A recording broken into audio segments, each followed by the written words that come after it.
সান্ডা সান্ডা সান্ডা এবং আরও একটি শব্দ কফিলের ছেলে।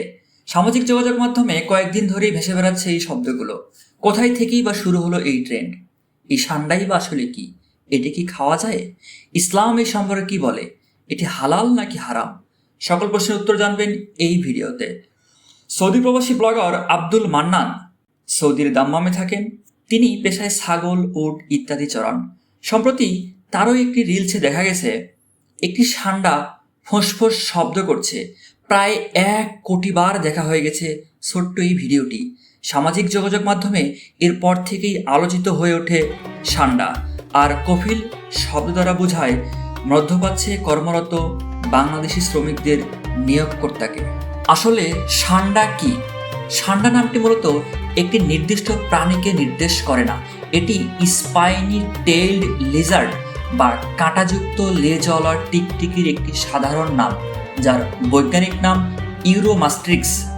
এই প্রজাতিটি অ্যাগামিডি গোত্রের অন্তর্গত এবং এর অন্তত 1 ডজনের বেশি প্রজাতি রয়েছে। মূলত মরু ও আধা মরু অঞ্চলে বাস করা এসব টিকটিকিকে সাধারণভাবে সান্ডা বলা হয়ে থাকে। আরবি ভাষায় এদের ডাকা হয় দব নামে। এই সান্ডা কারা খায়?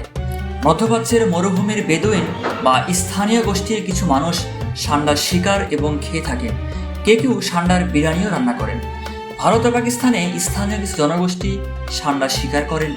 মুরগির মাংসের মতো সান্ডার স্বাদ মাংসের সাথে বিবেচিত হয় এবং কিছু হিন্দু জাতিগোষ্ঠীর মধ্যেও এটি একটি সুস্বাদু খাবার।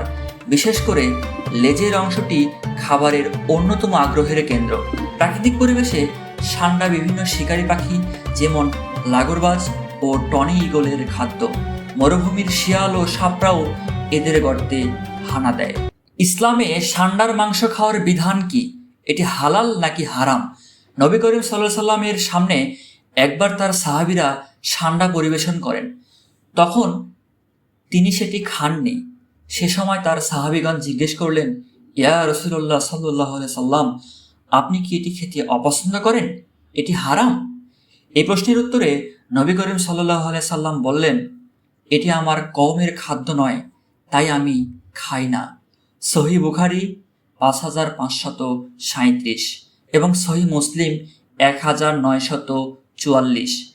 অর্থাৎ এটি তিনি নিজে না খেলেও সাহাবীদের খেতে মানা করেননি। এমনকি সাহাবীরা তার সামনে এটি খেয়েছেন। ফিকহবিদগণ এই সকল হাদিসগুলো বিশ্লেষণ করে বিভিন্ন ধর্মে সান্ডা খাওয়ার হুকুম নির্ধারণ করেছেন। ইমাম আবু হানিফা রহমতুল্লাহ আলাইহি বলেছেন, সান্ডা খাওয়া মাকরু তাহরিমি। এর অর্থ এটি না খাওয়াই উত্তম, কারণ এটা অরুচিকর একটি প্রাণী যা মানুষ সাধারণত খেতে চায় না। শাফেঈ, মালিকি ও হাম্বলি মাযহাবের আলেমদের মতে সান্ডা খাওয়া পুরোপুরি হালাল। এরপরে আসি সান্ডার তেল। সান্ডার তেল কি সত্যি উপকারী?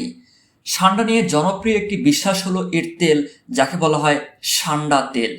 অনেক আয়ুর্বেদিক ও হেকিম চিকিৎসা এটি ব্যবহারের কথা বলা হয়, বিশেষ করে যৌন শক্তি বৃদ্ধির জন্য। ভারত, পাকিস্তান ও বাংলাদেশে কিছু আঞ্চলিক বাজারে এই তেল বিক্রি হয় এবং একে প্রাকৃতিক উত্তেজক হিসেবে প্রচার করা হয়। এছাড়া শরীরের পেশির ব্যথার জন্যও এটি ব্যবহার করা হয়। পাকিস্তানের রাওয়ালপিন্ডির রাজাবাজারে এই তেল বিক্রি হয় এবং স্ট্যামিনা বুস্টার হিসেবে বাজারজাত করা হয়। তবে বিজ্ঞানের দৃষ্টিতে এর কার্যকারিতা এখনও প্রমাণিত নয়। আধুনিক চিকিৎসাবিদ্যা বা প্রামাণ্য গবেষণায় এখনও সান্ডা তেলের উপকারিতা বা নিরাপত্তা নিশ্চিত করা যায়নি। বরং অজ্ঞাত উৎস থেকে তৈরি এসব তেল শরীরের জন্য ক্ষতিকরও হতে পারে। এতে ত্বকের জ্বালা, অ্যালার্জি বা অন্যান্য পার্শ্ব প্রতিক্রিয়াও হওয়ার আশঙ্কা থাকে।